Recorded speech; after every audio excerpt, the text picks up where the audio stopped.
and you're single. Yes, sir. In an environment where letting your hair down from time to time was probably part of the routine. Yes, sir. Let's have a good time, party. Yep. And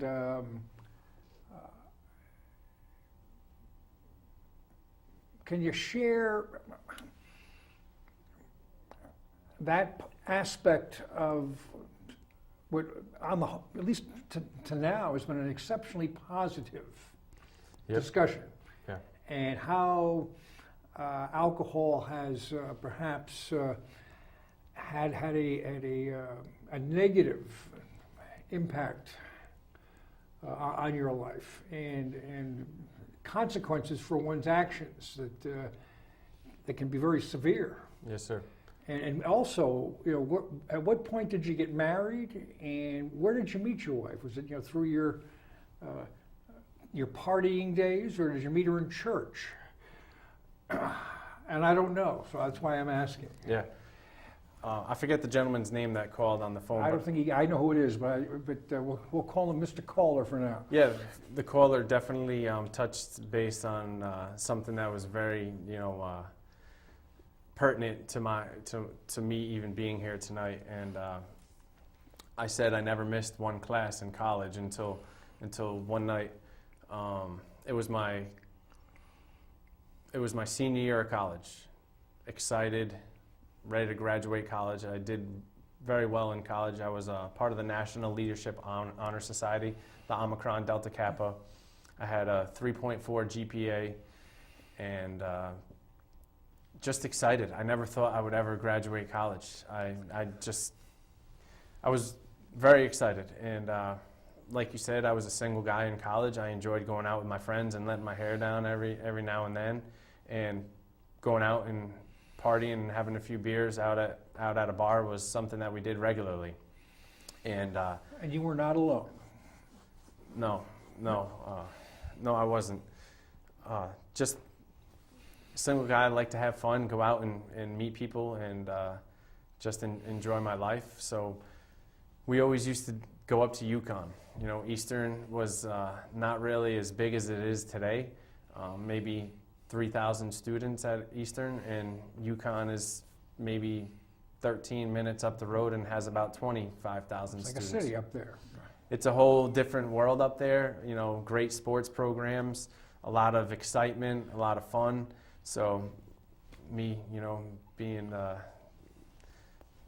just loved going out and having fun in social environments. We always went to Yukon. Mm-hmm. And it was 2005, February 2005. It was a week, my first week of my last semester of college. I had just started it, and Friday came along.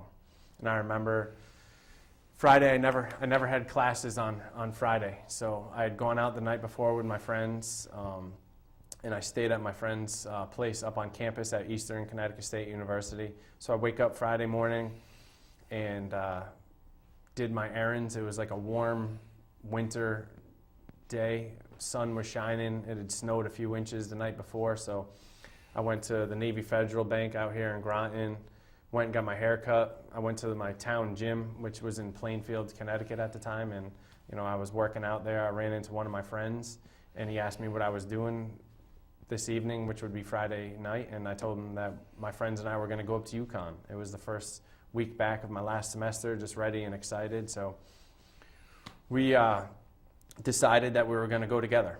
And he lived about maybe a half mile from my parents' house, where I lived in Voluntown, Connecticut at the time. And he was also a student at Eastern Connecticut State University, and we saw each other regularly at school, and we also saw each other at the gym where we worked out together in our hometown. So his name was Rich. And I told Rich I would pick him up at a birthday party that he was going to be at later on that afternoon. And then we would head up to Yukon with my friends. So I went home and took a shower, had a bite to eat, and I was heading out the door like I always do. My mom and dad, I always say goodbye to my mom and dad. And I remember my mom telling me, she's like, "Michael, be careful. It's supposed to cool off tonight. Be careful, the roads might be icy." And I said, "Yeah, Mom, no problem. I'll see you tomorrow." So I walked out the door like a regular Friday night out, like like I normally had with my friends, and headed out the door, stopped at the package store to pick up a 12-pack of Coors Light beer, I think it was at the time. And I met my friend Rich, who I saw at the gym at the party, the birthday party. I think we each drank a beer there, and he dropped his car off at home, and he got in with me, and we headed up to Yukon. And Just the two of you. at that point, it was just the two of us. He dropped his car off at home, which was like about a half mile from where I lived in Voluntown, Connecticut. And we went and met my friend over in Canterbury, Connecticut, which is a very, country, small, rural town, and made it over there and picked up one of my friends in Canterbury. And then we headed up towards Yukon, and I stopped at Eastern Connecticut State University to pick up my friend that I had spent the night at his condo the night before, and we went up to Yukon to a bar called Huskies up on campus at Yukon. So, like any other college guy, single, we were at the bar having fun, having a few beers, and just enjoying the night. Excited to start my last semester and be, finished with college and pursue my career in the business world. So danced, had fun, and we stayed until the bar closed. And I was driving that evening, and all my friends and I left the bar at 2 o'clock in the morning, and we actually stopped at, it was called Store 24, back before they made all the additions to Yukon. There was a Subway that was open 24 hours. So we all got a little snack at Subway and then headed home. And I dropped off my friend at Eastern Connecticut State University, headed down Route 14 to Canterbury, Connecticut, dropped off my friend in Canterbury, Connecticut, and then it was Rich and I, who lived about a half mile from my parents' house. And at this time, it was probably like 3:30 in the morning, possibly 3:30, because Yukon's about an hour from Voluntown, 45 minutes an hour, and we'd stopped at Subway. So just heading home like a regular Friday night, early Saturday morning, and my car went downhill around a corner. It hit a patch of black ice. I lost control of my car. It spun off the road. I struck a tree that was literally touching the road right on someone's front lawn. I was ejected from my vehicle, and I was laying in the snow for nearly probably 20 minutes before someone came by at 3:30 in the morning. They called the 911, ambulance, EMTs showed up, police, and I was laying in the snow, and my friend Rich was in the passenger seat, and we both got rushed to Bacchus Hospital, and my friend Rich was pronounced dead on the scene.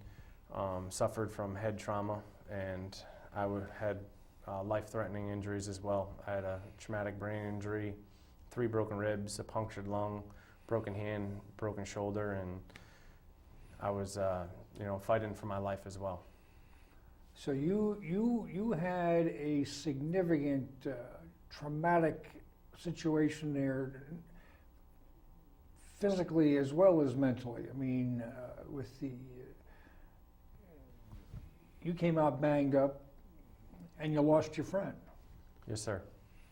And what kind of an impact did that have on you? And what were the repercussions? What were the consequences of this night out in the town?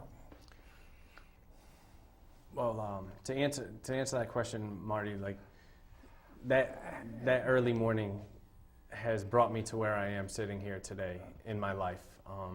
Our viewers don't know that. That's why you're here. Yes, sir. I made a selfish, irresponsible decision that night to get behind the wheel of my car after out with my friends drinking one night. And what I'm responsible for is something that is with me every single day. My friend Rich was a great friend, and he was taken from this earth prematurely at the age of 23. And my life now has a purpose, and my purpose is to carry on his legacy and honor him in every way that I can. And just want to share with people how you can overcome adversity and be the best person you can. No matter what situation you get yourself into, you can make a positive out of a negative. And obviously, I healed from my injuries mentally. I was obviously, even to this day, it's very tough. I try to honor him in anything that I do and carry on his legacy. But everything that I achieve, and holidays with Thanksgiving coming up tomorrow, you know, I took an amazing son away from their family, and a brother and a cousin and a friend, and that sticks with me every single day.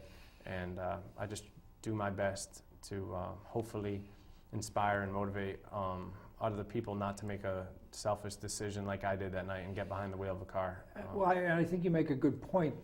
And one of the reasons why it was important, and you thought this when we chatted a few weeks ago, to have this conversation tonight, the night before Thanksgiving, because it is kind of a big party night for young folks, people coming home from college, and they all get together with their friends and they all hang out. And if we can keep anybody from making an irresponsible action, we've done a good job tonight. Yes, sir. We all have a decision to make, you know, whether it be a good decision or a bad decision. And unfortunately, I made a bad decision. And hopefully, by someone out there listening tonight, or that will see this in the future, will help them make a better decision than I did that night. And that's what I know I can accomplish by sharing my story. Mm-hmm. So. And what other repercussions besides the obvious trauma that you take with you every day, knowing that you with your friend? I mean, you mentioned the police were involved. I mean, you didn't just, you know, like I said, you know, they didn't bring you home. No, sir. I went to the hospital. I woke up from a coma. I was actually in a coma for 4 days. And that was when my family told me that I was responsible for my good friend Rich to be taken from this earth prematurely and suffering from a traumatic brain injury. I really don't remember many specifics from that night of the accident or shortly afterwards. I was banged up pretty good in the accident, and I just remember recovering from my physical injuries and just struggling mentally, you know, how people viewed me, what they thought of me, and just really,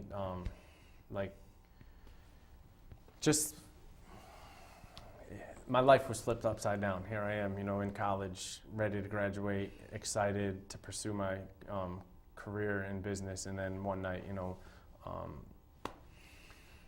waking up in the hospital, being responsible for something tragic like this.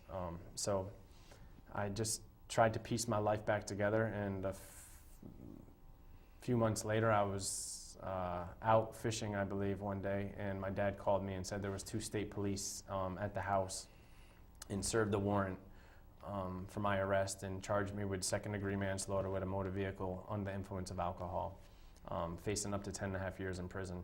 So I drove home and immediately turned myself in and went to the Troop E barracks over here in Montville, Connecticut, mm-hmm. and was fingerprinted and was released on my own recognizance because I had an attorney representing me. And that began the court process and the legal process of that night. And went on for a long time. It went on for a long time, nearly 2 years, going to court and just facing the legal consequences of making a terrible decision. And part of those consequences were that you were incarcerated, is that correct? Yep. And for how long? I ended up finishing college. I had to drop that semester. I ended up going back and breaking it up in between 2 semesters because I was doing like an extra load of classes over full time.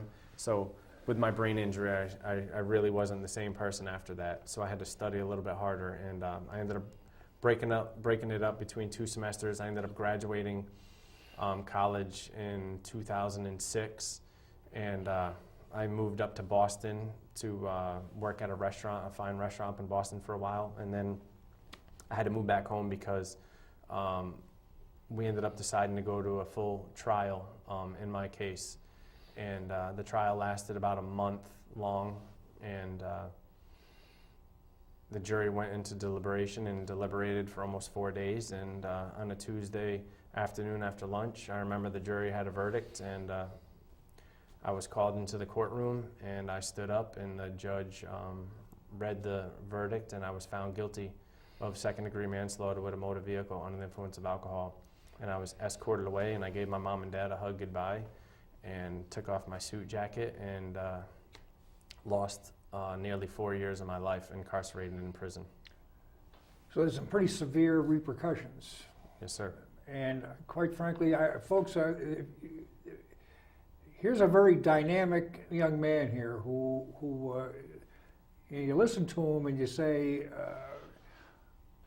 this is the kind of guy you'd like to have as your boy. I mean, he's athletic. He served in the U.S. Marine Corps, and he's been going to school, and a mistake was made, and it can happen to anybody.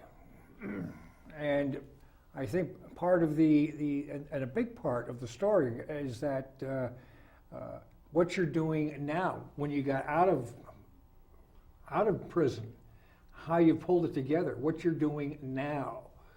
I think that's what we need to share in the balance of our program here. We got about 10 minutes where you can share because you don't drink anymore. And how did you do that? I mean, some people just can't quit. You have. Yes, sir. You're trying to pull it together. Yes. So what are you doing? And when did you get married? And somewhere along the line we've missed that. So we got to get that plugged into this equation as well. Yes, and you've got a child. Yes, sir. I'll try to answer all those things as quickly as I can. Like I said, I went back to college, graduated, lost trial, was incarcerated for nearly 4 years. And I had so much support from my family, who I can't thank enough for everything that they've done for me. Just very grateful and of their support even to this day, because it wasn't difficult it wasn't easy for anybody. When I was incarcerated, my family was going through the same pain, and Rich's family was going through the same loss of their son. That night Rich was taken away from this earth was just the beginning of the pain and suffering for many years forward, and the amount of lives that I've impacted in a negative way because of that decision goes on forever. So I quickly realized that my purpose in this life is to make a positive out of a negative situation. And fortunately, God has given me a gift to speak to people in audiences and being able to share my story on stage and give a powerful message about, not only drinking and driving, about being the best person that you can, no matter what type of adversity that you're going through in your life. You always can make a positive from a negative, and just be the best person that you can, and treat people with respect. So I tried to live my life that way every single day from that point on. And I started working in business. I got a few jobs doing sales. Enjoy sales. I love networking and meeting people. And during that time, I ended up reconnecting with a girl that I went to high school with, and we ended up falling in love, and we ended up running a Marine Corps marathon together, which was always a dream of mine. I can thank her for that. She definitely helped me accomplish one of the big goals that I had in my life, to run the Marine Corps marathon. We both ran it for 2 Marines who lost their life over in Iraq, and we raised money for their families. So I raised nearly $3,000 for a Major James T. Aubin, and was able to give that money to his wife and 2 children. And just an unbelievable accomplishment and such a great feeling. So we ended up getting married, and having a beautiful little daughter who is now 2 years old, and her name is Bella Marie Panus, and she's kind of my motivating factor as well, to give her the best life possible. So I try to show her just being kind to everyone and treat everyone with respect and be the best person that you can. Yeah. Well, you've mentioned that you've got a story that you want to share. We've been sharing it tonight, and in my background notes, it indicates that you have addressed at least 100 audiences, which I think's fabulous. And you have some goals and aspirations to bring your message to a larger audience. Why don't you share where you want to take this? And 'cause I think the message is good, which is why I thought you'd be a good guest, and you've been terrific today. Thank you, sir. For nearly 11 years, I would volunteer my time and go to high schools, military bases, and businesses and share my story with the world to try to help one person make a better decision. I did on that terrible night in February of 2005. And recently, I made a decision that I know is my purpose in life, and that is to be the best motivational speaker that I can and impact as many lives as I can. And that's what I do full time now for my career. I travel to high schools and colleges and military bases and businesses and just try to inspire and motivate people to be the best person that they can and overcome any sort of adversity that they might face. And just it's about honoring my friend Rich and honoring my mother, who's up there, I know, looking down on me, both of them, and being the best person that I can. Be a good role model for your daughter as well. That's all. That's definitely one of my motivating factors as well. Well, we're down to our last couple of minutes, and I'd like to give you an opportunity in our closing moments. If there's anything that I haven't pulsed you on yet that you'd like to share with the audience that you think would be germane to our conversation here this evening, that anything at all that you think would be pertinent. I just know that I was left on this earth for a purpose, and my purpose is to be a very successful motivational speaker.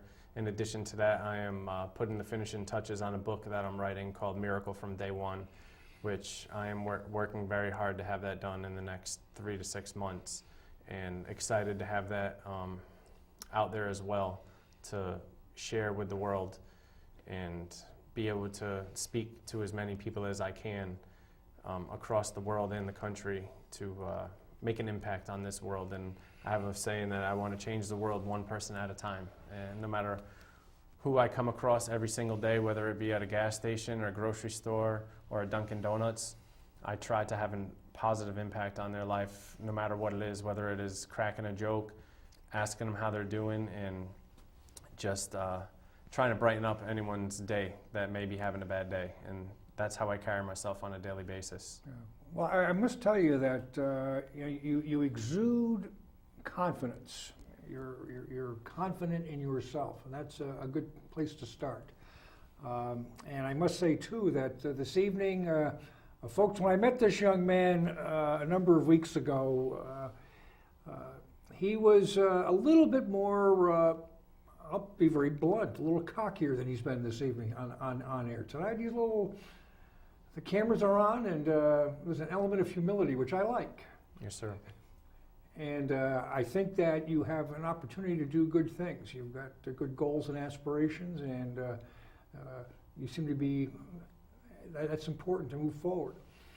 And I really want to thank you for taking the time to come down and be on the set and be a guest on the program. I want to thank Harry. When you see Harry or talk to him, you tell him that Marty said thank you very much, because you've been a terrific guest, and perhaps we can have you on sometime in the future and kind of pick up where we left off tonight and see where you are and where you're going. Yes, sir.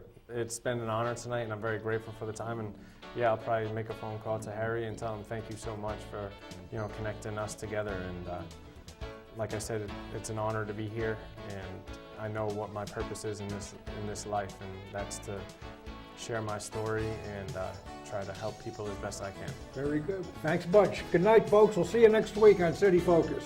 Happy